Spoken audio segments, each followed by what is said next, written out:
Hey everybody, today we are going to be reading the Enola Holmes Mystery, Chapter 3. So let's get started. Alright, Chapter the 3rd. Just before dinner time, a boy brought a reply from my brothers, arriving first morning train. Charuba stop. Please meet at station stop. M&S Holmes. Charleroi was the nearest town with a railway station, lay 10 miles beyond Kindford. In order to meet the early train, I would have to set off at dawn. In preparation that evening, I bathed quite a bother, dragging around the metal tub out from under the bed, placing it before the hearth, hauling buckets of water upstairs, and then the tea kettles of boiling water to pour in for warmth.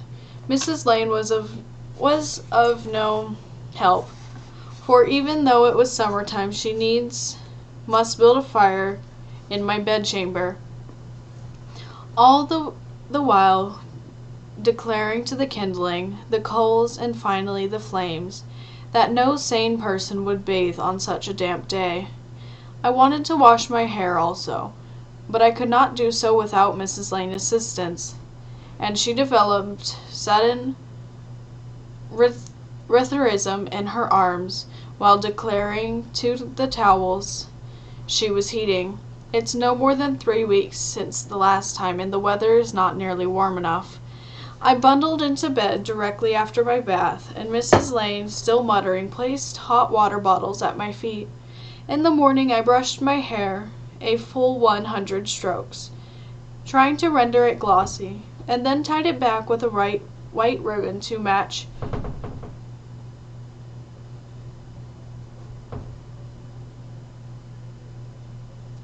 my frock. Girls of upper classes must wear white, you know, to show every fleck of dirt. I wore my newest, least soiled frock, with very nice white lace pantalettes below, the traditional black stockings with black boots, freshly polished by Lane. After so much dressing at such an early hour, I had no time for breakfast. Snatching a shawl from the rack in the hallway, for it was a very chilly morning, I set off on the bicycle, pedaling hard in order to be on time. Cycling, I have found, allows one to think without the fear of one's facial expressions being observed. It was a relief, yet hardly a comfort, to think about recent events. As I sped through Kindford and turned on to Charleroi Way, I wondered what in the world had happened to my mother. Trying not to dwell on that, I wondered whether I would have difficulty finding the railway station and my brothers. I wondered why on earth my mum had named my brothers Marcroft and Sherlock backwards, their names spelled Torforsum and Korlashuba. I wondered whether my mother was all right. Think instead about Mycroft and Sherlock. I wondered whether I would recognize them at the train station. I had not seen them since I was 4 years old at Father's funeral. All I remembered of them was that they seemed very tall, and their top hats draped in black crape, and severe in their black frock coats, their black gloves, their black armbands, and their gleaming black leather boots. I wondered whether Father had really expired of mortification due to my existence, as the village children liked to tell me, or whether he had succumbed to fever and pleurisy, as Mum did. I wondered whether my brothers would recognize me after 10 years. Why had they not visited Mother and me? And why had we not visited them? Of course I knew, because of the disgrace I had brought upon my family by being born. My brothers could ill afford to associate with us. Mycroft was a busy, influential man with a career in government service in London, and my brother Sherlock was a famous detective with a book written about him, A Study in Scarlet, by his friend, a fellow lodger, Dr. John Watson. Mum had bought a copy. Don't think about Mum. And we had both read it. Ever since I had been dreaming of London, the great seaport, the seat of monarchy, the hub of society, yet according to Dr. Watson, the great cesspool into which all of the loungers and idlers of the empire are irresistibly drained. London, where men in white ties and women decked with diamonds attend the opera, while in the streets heartless cabbies drove horses to exhaustion. According to their favorite book of mine, Black Beauty, London was where scholars read in the British Museum and crowds thronged the theaters to be mesmerized. London, where famous people held seances to communicate with the spirits of the dead, while other famous people tried to scientifically explain how a spiritualist had levitated them out of a window and into a waiting carriage. London, where penniless boys wore rags and ran wild in the streets, never going to school. London, where villains killed ladies of the night. I had no clear idea what these were, and took their babies in order to sell them into slavery. In London, there were royalty and cutthroats. In London, there were master musicians, master artists, and master criminals who kidnapped children and forced them into labor in dens of iniquity. I had no clear idea what those were either, but I knew that my brother Sherlock, somewhat employed by royalty, ventured into these dens of iniquity to match wits against these thugs, thieves, and princes of crime. My brother Sherlock was a hero. I remembered Dr. Watson's listing of my brother's accomplishments: scholar, chemist, superb violinist, expert marksman, swordsman, single-stick fighter, pugilist, and brilliant deductive thinker. Then I formed a mental list of my own accomplishments: able to read, write, and do sums, find birds' nests, dig worms, and catch fish. Oh yes, ride a bicycle. The comparison being so dismissal, I stopped thinking, to devote my attention to the road. I had reached the end of Charabella. The crowd in the Cobb streets daunted me somewhat. I had to wend my way among persons and vehicles unknown in the dirt lanes of Kindford.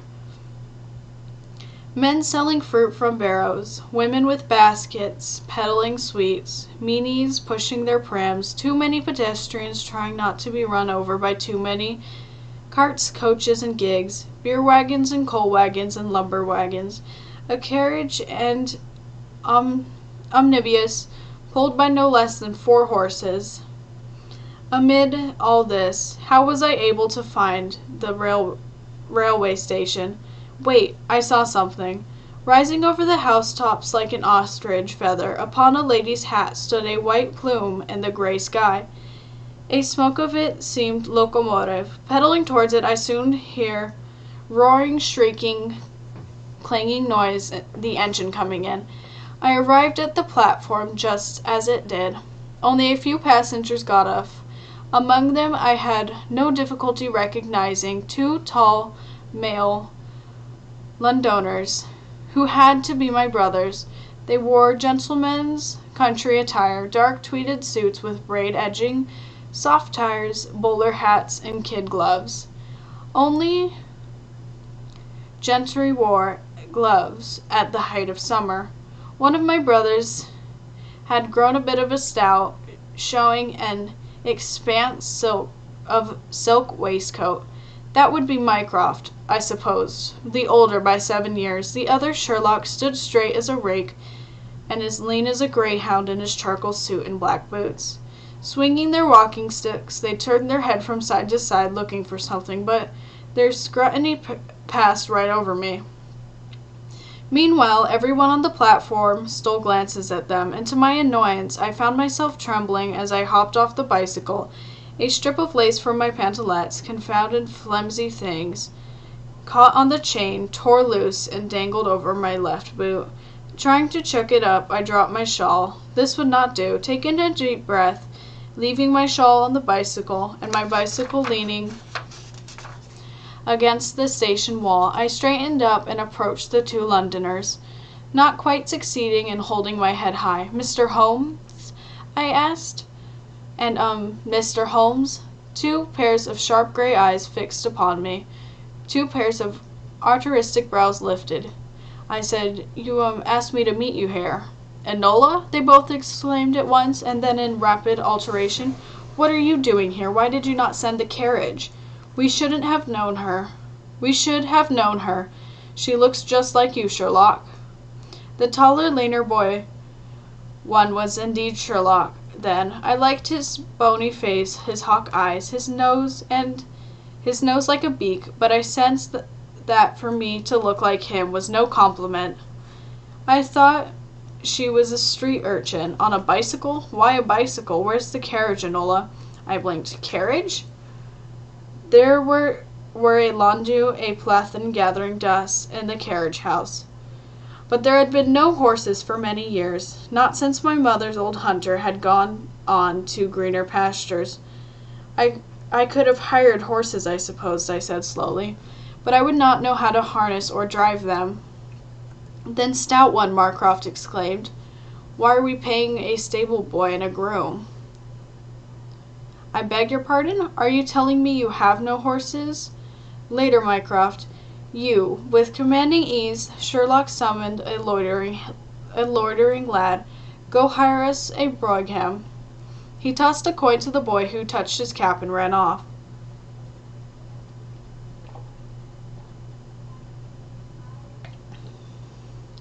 We had better wait inside, Mycroft said. Out here in the wind, Enola's hair more and more resembles a jackdaw's nest. Where's your hat, Enola? By then, somehow, the moment passed for me to say, how do you do, or for them to say, so nice to see you again, my dear, and shake hands or something of the sort, even though I was ashamed of the family. By then, also, I was beginning to realize that please meet at the station had been a request for transportation, not for me to present myself in person. Well, if they did not desire the pleasure of my conversation, it was a good thing, as I stood mute and stupid. Or your gloves, Sherlock chided, taking me by the arm and steering me toward the station. Or distressed clothing of any sort. You're a young lady now, Enola. That statement alarmed me into speech. I've just only turned 14. In puzzled, almost plaintive tones, Mycroft muttered, but I've been paying for the seamstress. Speaking to me, Sherlock decreed in offhand imperial way of his, you should have been in skirts since you were 12. Whatever was your mother thinking of? I suppose she's gone over entirely to suffragettes. I don't know where she's gone, and to my own surprise I had not wept until that moment. I burst into tears. Further mention of Mum was put off until we sat in the hired brougham, with my bicycle strapped on behind, swaying along toward Kindford. We are a pair of thoughtless brutes, Sherlock had observed to Mycroft at one point, while providing me with a large, very starchy handkerchief, hardly comforting to the nose. I am sure they thought I was weeping for my mom as I was, but truthfully I also wept for myself. Enola alone. Shoulder to shoulder, on the seat opposite to me, my brothers sat facing me, yet looking at anything else. Plainly they found me an embarrassment. I quieted my sniffling within a few minutes of leaving the railway station. But I could not think of anything to say. A brougham, being more than a wheeled box with small windows, does not encourage conversation, even if I were inclined to point out the beauties of nature, which I most definitely was not.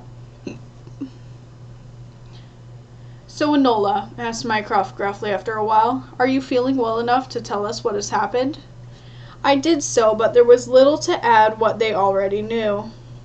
Mum had left home early on Tuesday morning and had not returned since. No, She had not left me no message or explanation of any sort. No, there was no reason to think she might have been taken ill. Her health was excellent. No, had been no word from anyone. No is the answer to Sherlock's questions.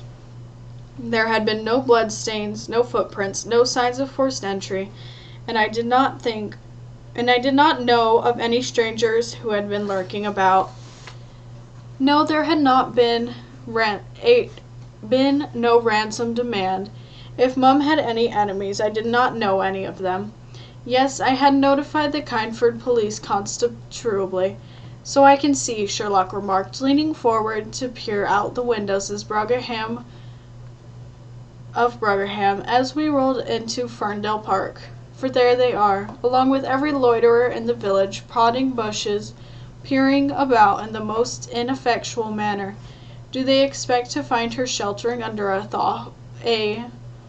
hawthorn? Grunting as his frontal alpine got in his way, Mycroft leaned forward to look in his turn. His bushy eyebrows shot up under the brim of his hat. What, he cried, has been done to the grounds? Startled, I protested. Nothing, absolutely nothing has been done, apparently for years. All is sorely overgrown. Interesting, Sherlock muttered. Barbaric, Mycroft retorted. Grass a foot tall, saplings springing up, and gorse bramble bushes.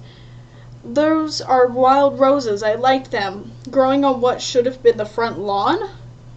How, pray tell, does the gardener earn his pay? Gardener? There is no gardener. Mycroft turned on me like a hawk swooping.